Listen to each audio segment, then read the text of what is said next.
9 de la mañana, 27 minutos, es momento de recibir, de darle la bienvenida a la diputada del Frente Amplio, Betiana Díaz, a propósito de este proyecto de ley y conversatorio que se está impulsando para estos días sobre una nueva ley de talles. Pero recién hablábamos también con el presidente del directorio del Partido Nacional a propósito del caso Penades, de la resolución que se tomó ayer y también de la licencia que se tomó Penades del Parlasur. Y bueno, arrancamos por ese tema porque hace algunos días, Betiana, bienvenida. Muchas gracias. Tú dabas un discurso, ¿no?, en el Parlasur, bueno, un poco posicionándote a propósito de esta situación y de que no se habían dado los motivos por la ausencia de Penades. Sí, nosotros en realidad integramos la delegación uruguaya del Parlamento del Mercosur. La delegación se integra por 18 parlamentarios de los diferentes partidos. La presidencia de Parlasur es rotatoria, es decir, rota por partido, por país, por año. En este caso la mayoría le corresponde al Partido Nacional y había asumido Gustavo Penades la presidencia. Cuando empieza todo esta investigación en la justicia, Gustavo Penades pide licencia. Y bueno, como que no se comunica tampoco a la presidencia los motivos. Hay una mesa ejecutiva. En Parlasur hay algo que es muy importante y es que para tomar resoluciones tienen que estar presentes todos los países. Y en una situación totalmente antirreglamentaria, sin la presencia de Uruguay, Penades permitió que la presidencia la asuma Argentina. Ese no es el problema de fondo, sino que en realidad ahora en esta situación pide 90 días más de licencia y el Partido Nacional tiene un conflicto, porque ni siquiera es toda la coalición de gobierno, que tiene que ver con que no han definido quién va a ser el sucesor de Penades. ¿No va a ser Colman? Bueno, ahí en realidad hay una disputa entre Colman y Botana, eso es lo que se nos ha trasladado, pero aparte fue realmente vergonzoso lo que pasó en el plenario. ¿Necesita argumentar, en este caso Penades o quien fuera, la licencia por qué la solicita? No.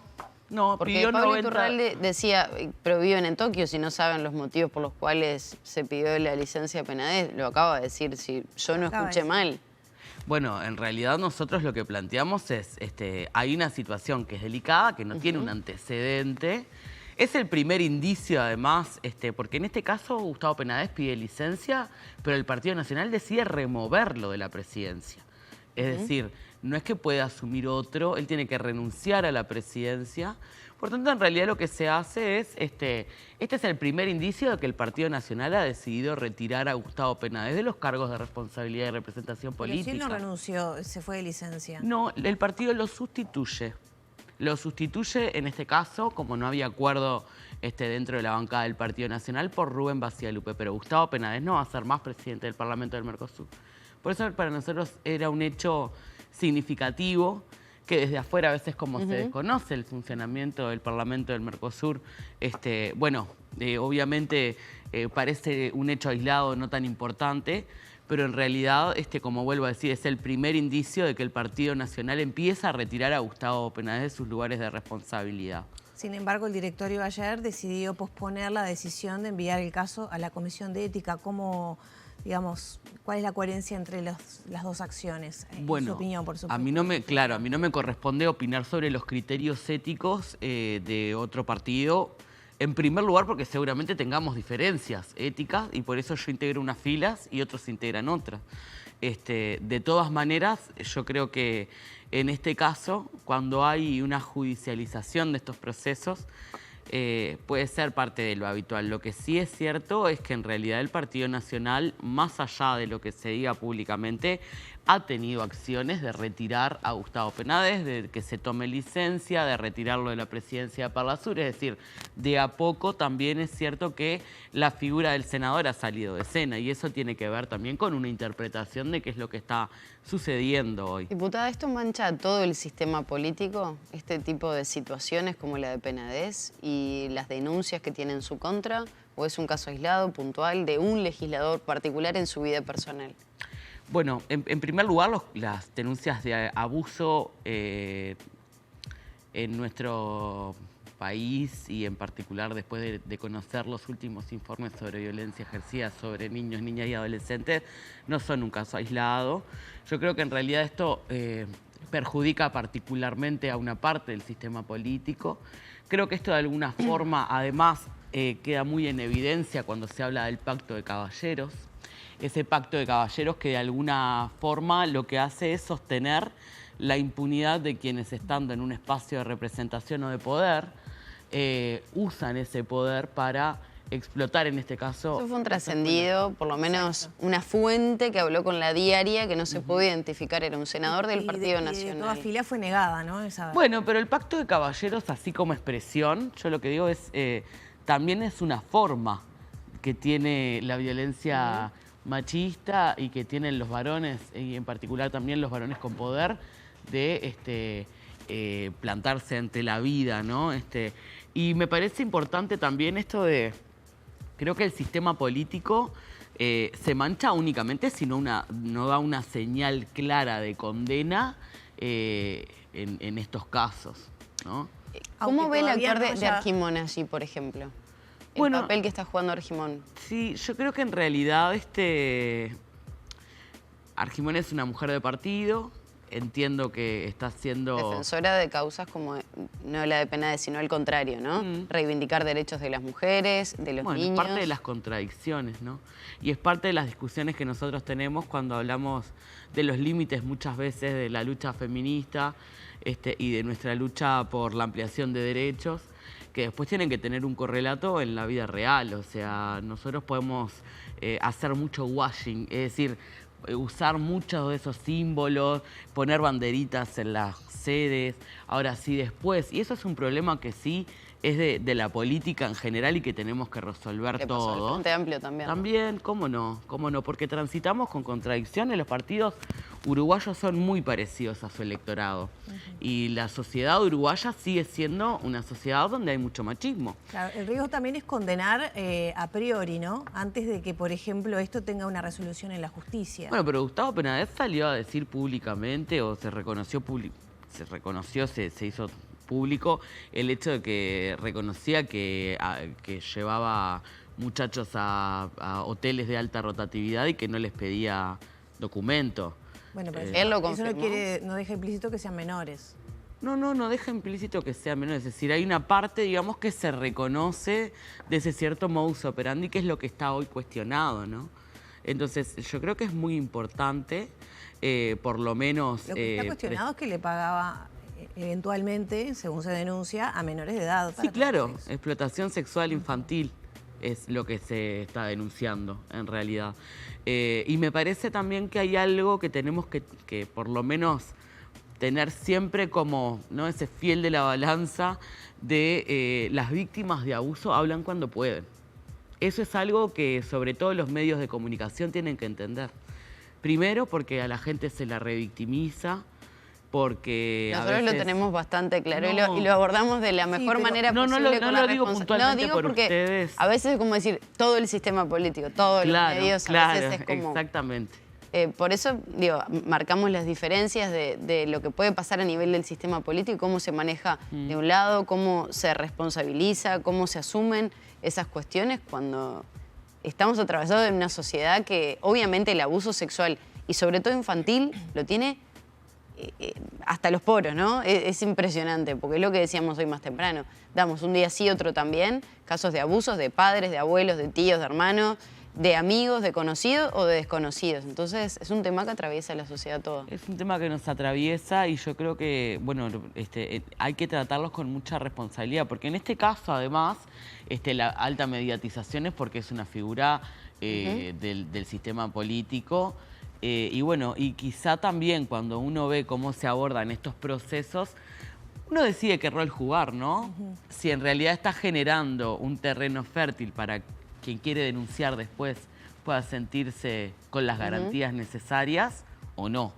Y eso me parece que también es parte de la discusión y la conversación social que tenemos que tener en torno a estos temas. Diputada, ya para cambiar de tema, ¿cómo se va a abordar en el Parlamento? Es en la Cámara de Senadores, usted es diputada, pero ¿cómo ha visto, digamos, este plan de trabajo que se ha propuesto con, bueno, abordarlo en comisión, después en el plenario para el desafuero de Penades?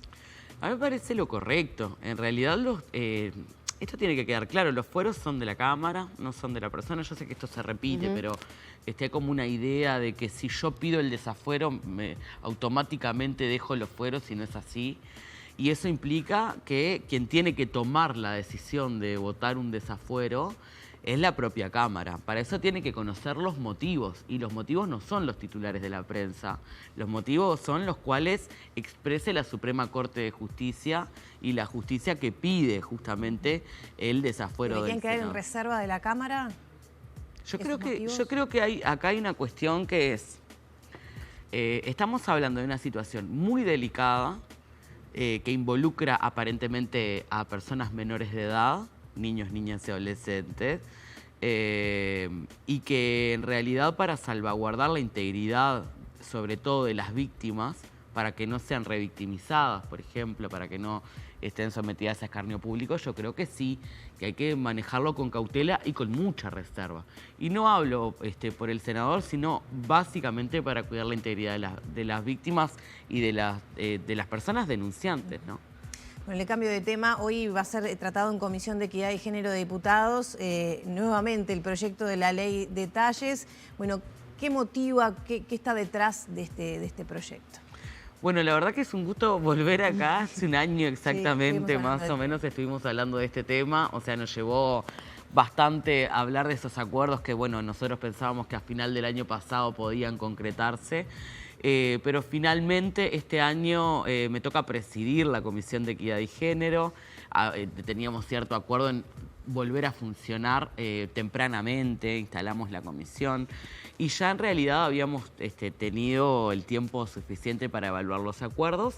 Las diferentes bancadas se han manifestado a favor de la votación y hoy martes le estamos dando media sanción en comisión, así que es un día súper especial porque tenemos un texto de acuerdo que además lo trabajamos entre todos los partidos, que se lo fuimos consultando a sociedad civil, a lo que se conformó luego en Colectivo Diversa, pero que era inicialmente Ley de Talles UI, que ha tomado, digamos, como mucho más amplitud en términos de lo que es la defensa de la diversidad corporal y es el centro que le ponemos en este proyecto. Fuimos cambiando la redacción, dándole más potestades al Ejecutivo a la hora de, bueno, evaluar qué tipo de sanción, porque también esto va muy atado a la coyuntura. Cambiamos algunas expresiones. En el caso de la construcción de la Tabla Nacional de Talles, lo que planteamos no es la prohibición, que era parte de la discusión que teníamos con algunos legisladores y legisladoras en el caso de lo que es el talle único, que lo hablamos mucho de esto, ¿no? Es como el talle único tiende a estandarizar o a fijar esa idea de que todos los cuerpos deberían entrar en determinada prenda. Bueno, lo cambiamos por la eliminación de lo que va a ser la construcción de la Tabla Nacional de Talles y además también incluimos los artículos que tienen que ver con trato digno y las prácticas antidiscriminatorias. Es parte de lo que refuerza la experiencia negativa. ¿Podemos refrescar entonces qué es lo que dice la Ley de Talles? Porque creo que en líneas generales todos lo manejamos, pero con estas modificaciones que es que cualquier persona que vaya a cualquier comercio va a tener la posibilidad de encontrar su talle. Sí, en realidad nosotros lo que planteamos es la necesidad de la oferta de diversidad de talles. Para eso hay todo un trabajo previo, que es la construcción de una tabla nacional de talles. ¿Por qué? Porque Uruguay no conoce para qué corporalidades está comercializando vestimenta. Por eso nosotros fuimos muy cuidadosos y cuidadosas en términos de ir consultando a la Cámara de la Vestimenta, al Sindicato Único de la Aguja, a la Cámara de Diseño, también a determinados actores que son parte de la comercialización de vestimenta que ya tienen incorporada esta diversidad de talles en sus tiendas, también como para reforzar esta idea de que es posible. Y lo que vamos a hacer es, proponemos un estudio antropométrico. ¿Que lo haría quién? Eso lo podría hacer el LATU, por ejemplo, el laboratorio tecnológico. ¿Por qué? Porque en realidad es como un escaneo. Lo que se hace es tomar una media de lo que es las características morfológicas de la sociedad uruguaya. ¿Por qué? Porque en realidad nosotros tenemos mucha ropa importada hoy. Y esto es algo que es muy evidente. Uno va a veces donde encuentra ropa que proviene de Asia y el Los XL cuerpos son chiquitos. en Asia, bajitos, por sus chiquitos. características. Ahí está. ¿Y cómo se le puede pedir a las empresas que tengan talles de acuerdo al cuerpo de los uruguayos y uruguayas si es ropa importada en la gran mayoría de la oferta? Porque muchas mandan a hacer, mucha de esa ropa que se importa se compra directamente al taller. Mucha de esa ropa en realidad lo que nosotros decimos es, no hay que descartar una sola prenda, ¿no? Mucho de lo que se hace es remarcar porque se reetiqueta la ropa.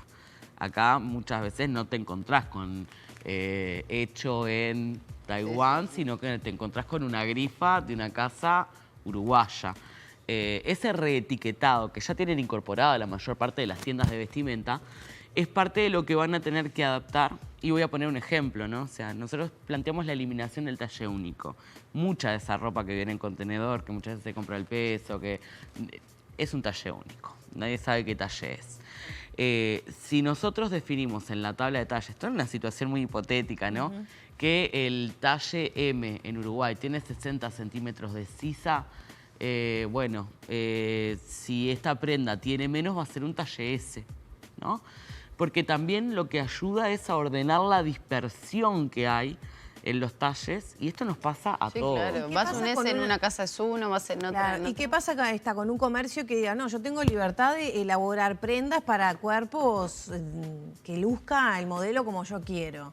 Bueno, ve coartada la libertad comercial, digamos, con esta... En realidad nosotros lo que estamos viendo es, por ejemplo, en el caso de la alta costura y la ropa que se hace a medida, esto es, obviamente que está más que excepcionado, ¿no? Es decir, está muy por fuera de lo que es el alcance de esta ley. Claro, el tema es tener el derecho de ir a comprarte una remera y encontrarla. No tener que ir a 2 casas únicamente, como hay muchos relatos que se conocen por las diferentes organizaciones que ustedes trabajan. Sí, en el caso de las tiendas, a mí me parece importante esto de la libertad comercial, porque nosotros vimos mucho qué es lo que está pasando en la meca de la libertad comercial, ¿no? Estados Unidos, muchos países europeos, y en realidad la tendencia es a agrandar la oferta en términos de talle.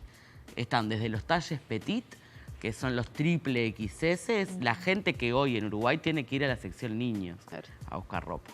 Y se está haciendo hasta el 5XL y 6XL.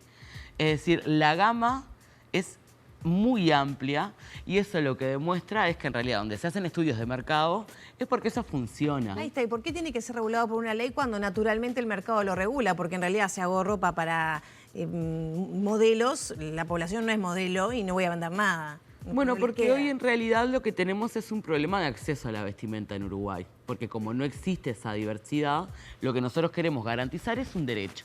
Nosotros estamos obligados a salir vestidos y vestidas a la calle, ¿no? Es decir, es una obligación taparse el cuerpo.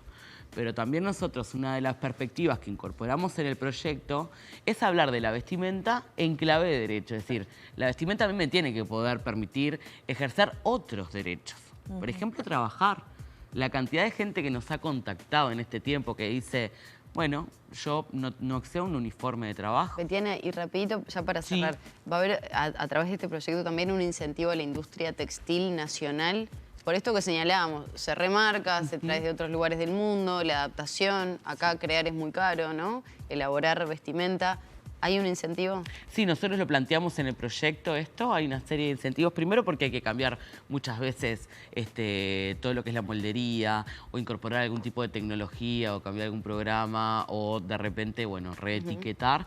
Y la idea es que a partir de una comisión intersectorial que va a ser un poco la que va a ser rectora de la aplicación de esta ley, que se involucra a diferentes actores, Ministerio de Industria, Ministerio de Economía, Sindicato Único de la Aguja, Cámara de la Vestimenta, diferentes actores, se evalúen estos casos.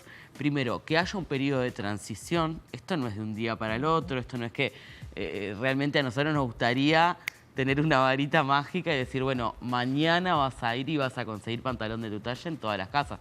Bueno, no es lo que va a suceder. Tenemos que hacer el estudio y también tenemos que permitir que los comercios tengan un periodo de ventana para poder prepararse. Pero por suerte la disposición que encontramos cada vez es mayor a cumplir con esto. Bien. Gracias. Diputada, muchas gracias por estos minutos. Muchas gracias a ustedes. Cerramos por aquí la entrevista con Betiana Díaz, diputada del Frente Amplio. Hoy entonces tendrá su media sanción en comisión el proyecto de ley de la llamada Ley de Talles. Y el jueves el conversatorio. El jueves el conversatorio. Jueves 8 a las 18:30 horas, un evento gratuito, abierto para todo público en el Salón de los Pasos Perdidos sobre Ley de Talles. Bien, Gracias. muchas gracias. Cerramos ahora sí la entrevista, ya son las 9 de la mañana, 47 minutos. Hacemos una nueva pausa, enseguida volvemos con más Arriba Gente.